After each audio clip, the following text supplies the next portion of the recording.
Hello everybody, welcome back to my YouTube channel. So guys, in this video I'm gonna be showing you how to change font style in your iPhone and iPad iOS 17. So guys, let's start without wasting any time.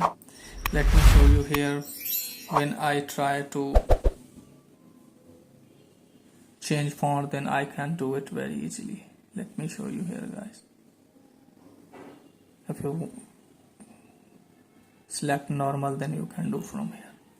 So how can you do it, guys? Just simply you have to close this page. Now after that, guys, what you need to do is just simply you have to open App Store, and there you have to search for buzzer fonts. So you have to download this type of app. So after downloading the app, guys, just simply you have to open settings. Now from here you have to scroll it down, tap on general. Now scroll it down, tap on keyboard. Now tap on keyboards again. Now as you can see, guys, I have already added buzzer fonts here. Let me show you here how can you do it. Tap on add new keyboard. Now tap on fonts. Now here you can see, guys, buzzer fonts has been added. Now let me show you here. Now you can select it on buzzer fonts by tapping on that.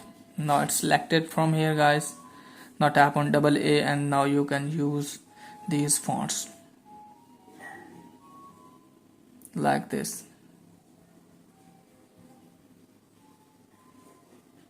You can also use emojis. Here are the emojis. So here are the emojis font. Here are the emojis of buzzer fonts. So that's pretty much for today's video. If the video is helpful, please like and subscribe my channel. Thanks for watching.